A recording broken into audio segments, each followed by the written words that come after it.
I stood at the cemetery as though nailed to the wet earth, refusing to step away from the polished stone bearing my daughter's name. The ground was fresh, the flowers still upright, but my chest felt hollow, an echoing cavern where breath struggled to pass. People had already left.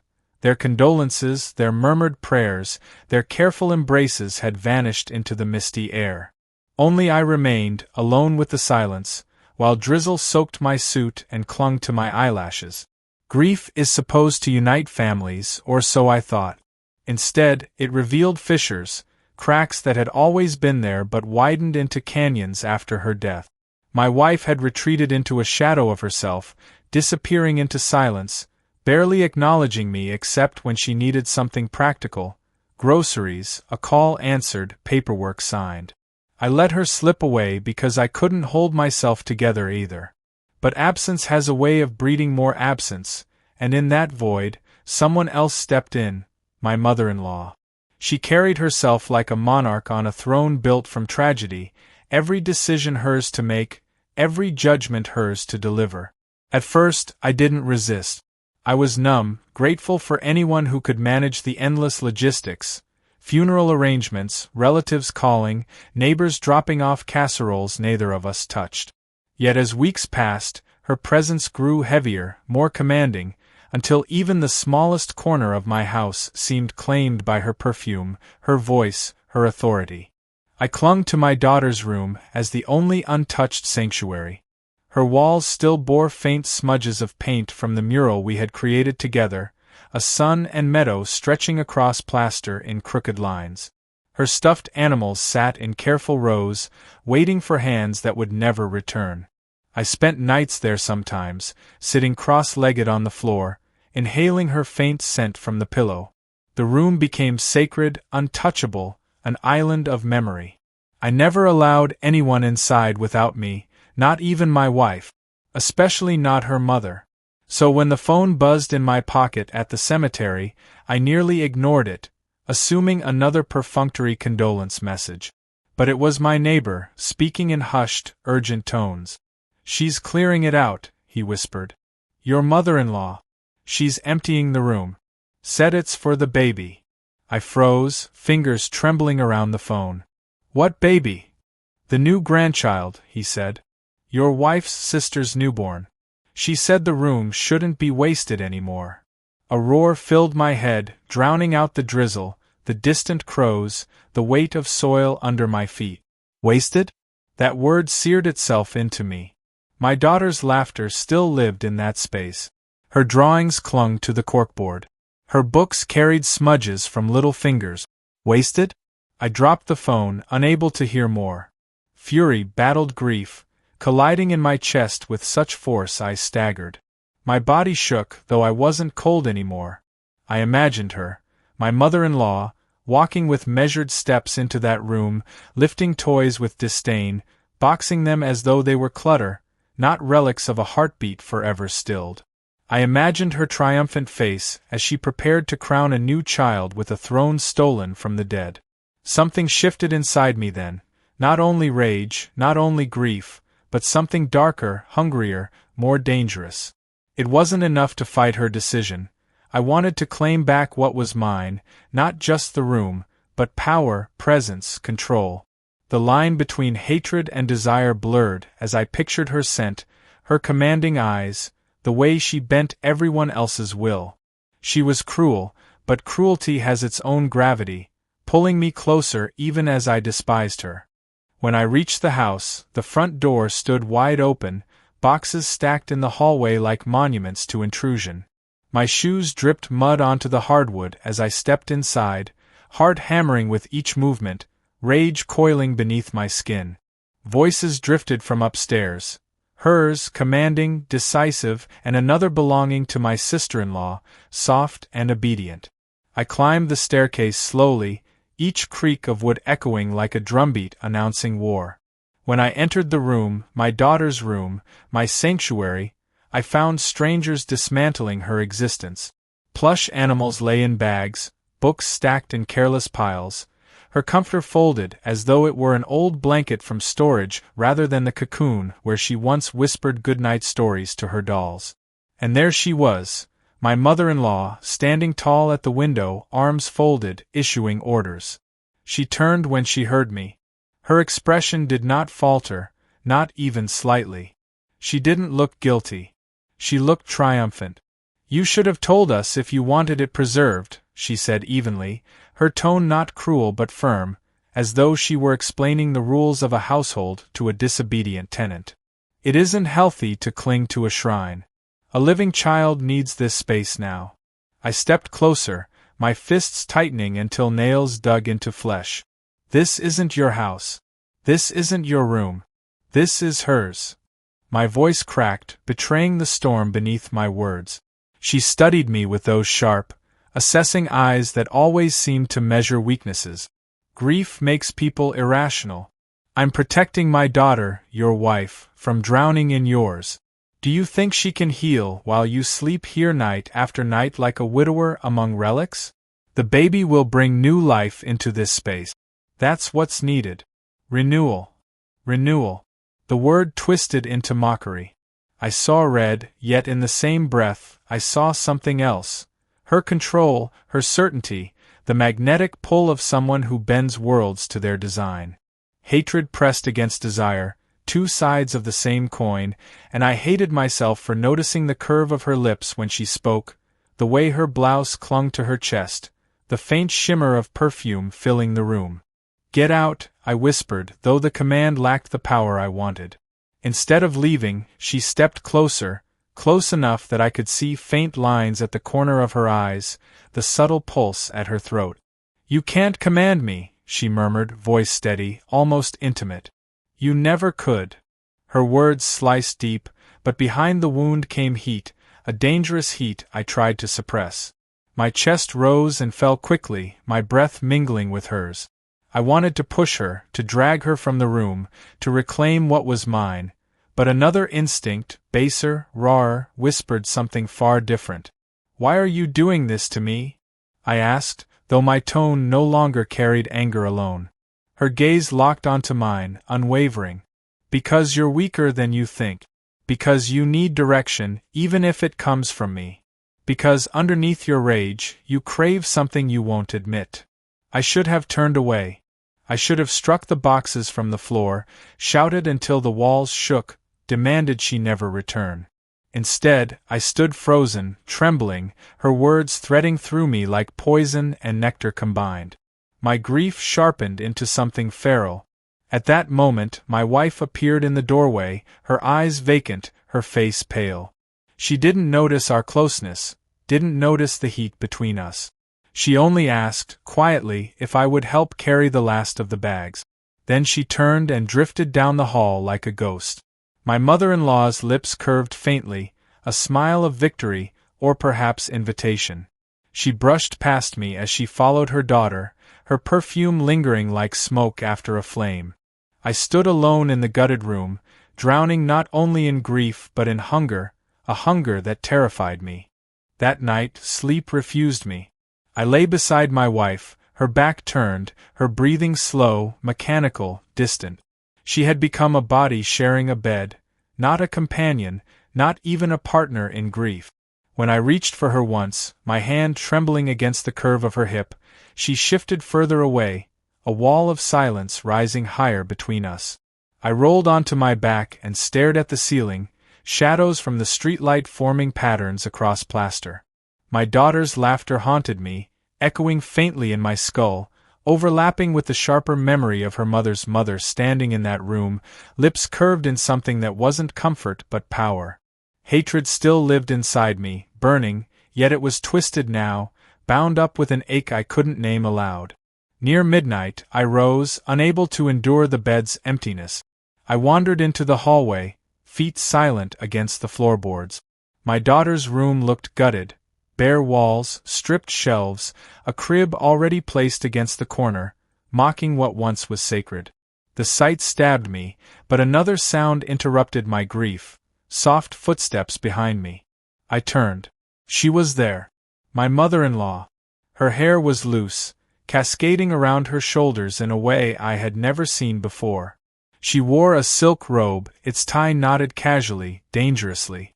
You shouldn't be awake, she said, though her voice held no reprimand, only something low, hushed, private. You shouldn't be here, I answered, though my throat tightened, betraying the truth that part of me wanted exactly this. She stepped into the room, brushing past me deliberately, the silk grazing my arm.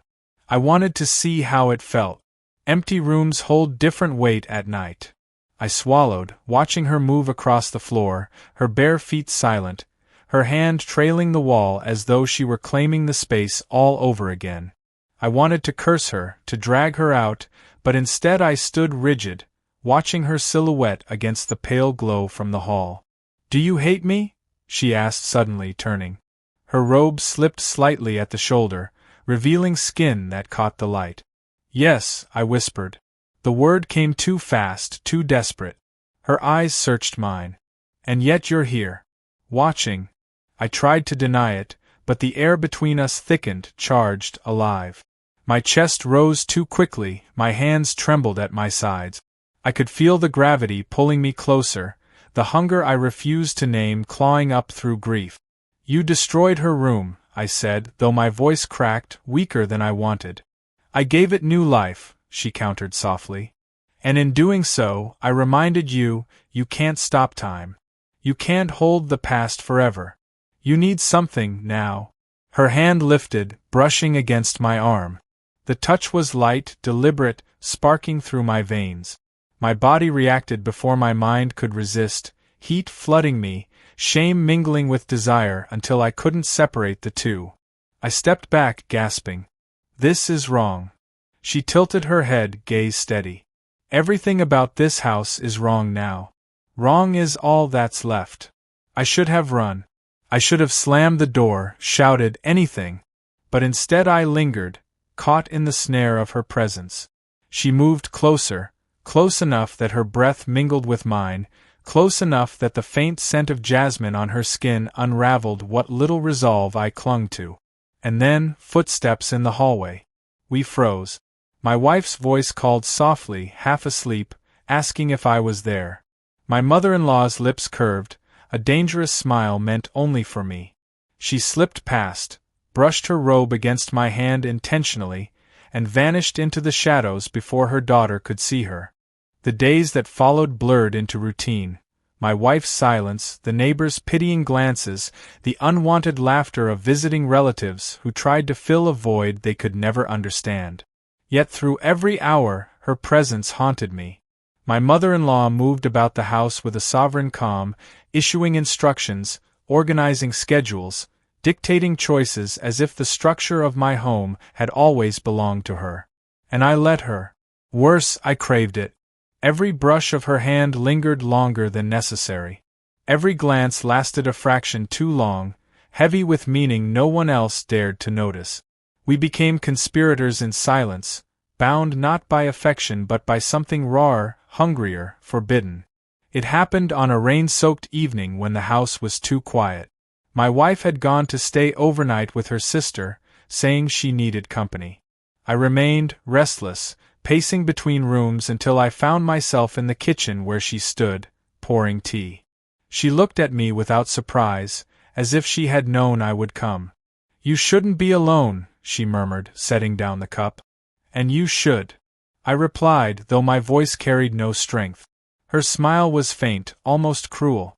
I've never been afraid of solitude. Only of wasting time. Something snapped then. Weeks of grief, nights of silence, days of tension, all converged into one unbearable pull. I stepped closer, close enough to feel the warmth of her body, close enough that the air between us ignited. She didn't retreat. Instead, she lifted her chin, daring me. I kissed her. It wasn't gentle. It was desperate, bruising, a collision of rage and hunger. She responded instantly, hands sliding up my chest, pulling me harder against her as though she had waited for this moment as much as I had. The world beyond us disappeared. There was only the sound of rain hammering the windows and the ragged rhythm of our breath. We stumbled backward, colliding with the counter, dishes rattling. Her robe slipped from her shoulders, silk pooling at her elbows, revealing skin I had forbidden myself even to imagine. I should have stopped. I should have pulled away before the point of no return. Instead, I tore through every boundary I had once believed sacred. Her whisper cut through the storm of sensation. Now you understand. Grief is a hunger. Feed it. Her words seared me, shame burning as fiercely as desire, yet I couldn't resist. My hands moved with desperation, her body pressing against mine with equal force, until we were lost in a frenzy that had nothing to do with love and everything to do with survival through sin. When it was over, we stood gasping, the kitchen a battlefield of broken restraint. She looked at me not with tenderness but with triumph, eyes gleaming as though she had won something I didn't know I was fighting. "You'll hate yourself," she said softly, adjusting her robe. "But you'll come back. Because nothing else will make you feel alive again." I wanted to deny her, to shout that this was madness, that it would never happen again. But the truth lodged in my throat, choking me. She was right. The grief that hollowed me out had been filled, even if only for moments, with something intoxicating, something terrible. Later, as I lay in bed pretending to sleep before my wife returned, her touch still burned across my skin. Guilt coiled through me, but beneath it, buried deep, lived anticipation. I had crossed the line, and there was no turning back. Every secret has a rhythm. Ours began in whispers, accidental touches, stolen moments when no one else was watching. What started as one night in the kitchen soon became a pattern neither of us acknowledged out loud. She moved through the house with the same authority as always, issuing commands, tidying, cooking, consoling. But underneath that facade pulsed something darker, something shared only between us. I told myself it was only once. Then I told myself it was the last time. Then I stopped telling myself anything at all, because the lies piled too high, toppling the fragile scaffolding of my conscience. Each night, when my wife turned away from me in bed, her body closed off, her silence impenetrable, I burned with guilt. I wanted to reach for her, to beg for her to return to me, but my hands never moved. Instead, they remembered her mother's skin, her mother's breath, her mother's whisper. The house itself became complicit. Hallways echoed with memories of hurried embraces, the laundry room remembered kisses stolen among detergent bottles, the guest bathroom carried the ghost of her perfume. I feared someone would notice, that a neighbor would see us lingering too close, that my wife would walk in at the wrong moment. Yet fear only sharpened the thrill. One afternoon, while my wife was away running errands, I found her in the nursery, the room that once belonged to my daughter. She was arranging baby clothes neatly in drawers, folding each one with meticulous care. The sight enraged me, but it also inflamed something I hated to admit. "You shouldn't be here," I said, though my voice came out hoarse. She looked up, eyes narrowing. "And yet you came looking for me." I crossed the room, my pulse hammering. "This space doesn't belong to you." "Does it belong to you?" she countered, stepping closer. "Or to the ghost you can't release?" Her words cut deep, but before I could reply, her hand slid against my chest. I should have shoved it away. Instead, I pulled her to me, lips crushing hers in a kiss so fierce it bordered on violence. Clothes scattered, drawers left open, baby garments spilling onto the floor as we lost ourselves again in betrayal, in sin. When it ended, we lay tangled among the relics of a future that didn't belong to us. Shame washed over me like cold water, but she only smiled, a smile that held both satisfaction and certainty. "You're bound to me now," she whispered. "Not to her. Not to the past. To me." That night, my wife returned home with weary eyes and arms full of groceries. She looked at me briefly, then away, as though even meeting my gaze required effort. The distance between us was immeasurable, yet I had already crossed to the other side of it, into her mother's arms. Guilt gnawed at me constantly. At dinner, I could barely eat, afraid she would taste betrayal on my lip. In bed, I lay rigid, terrified she would feel another woman's touch still burning on my skin. Every conversation became a test, every silence a noose tightening. Yet despite the terror, I longed for the next time. Desire drowned remorse, and each stolen hour only deepened the craving. Secrets cannot remain hidden forever. I knew this, yet I lived as though I were invincible, convinced desire could exist in shadows without spilling into the light. But shadows always betray their shape. It happened on a Sunday afternoon, the kind that should have been peaceful. My wife was in the garden, kneeling among roses, hands sunk in soil. I watched her from the window, guilt twisting inside me. I wanted to go to her, to kneel beside her, to hold her and beg forgiveness, though she did not know yet what needed forgiving. But another force tugged me backward, deeper into the house, where her mother waited. We hadn't planned it. We never planned it. That was part of the intoxication. She lingered in the hallway, caught my eye, and with one glance summoned me. I followed, weak, helpless, into the room that once belonged to my daughter, now stripped and refashioned into something alien. We kissed, reckless, careless.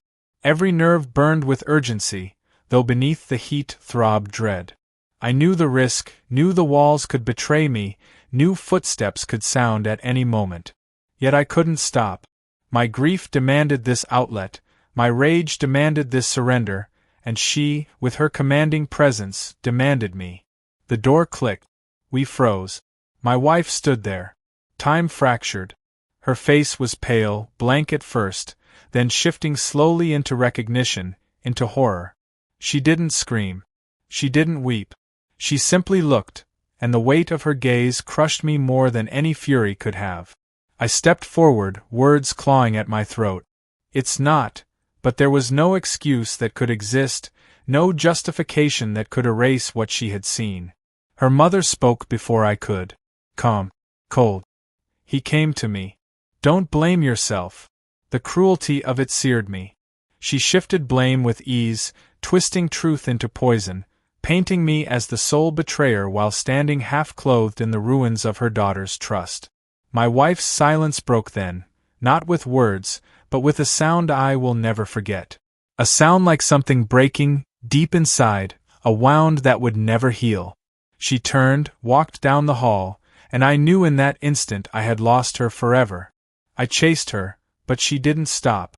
She gathered a few belongings with mechanical precision, her hands steady though her body shook. You buried our daughter, she whispered finally, eyes not meeting mine. And today you buried us. Then she was gone. The house fell silent, oppressive, suffocating. I turned back toward her mother, hatred boiling so violently I thought I might strike her. But she only watched me with that same triumphant calm, lips curved faintly. This was always inevitable, she said softly. I staggered backward, unable to endure her presence. The walls felt like they were closing in, the air too heavy to breathe. I stumbled into the gutted room, collapsed against the crib, and buried my face in my hand. Grief had destroyed me once. Lust had destroyed me again. Now nothing remained. Not my daughter. Not my wife. Not even myself.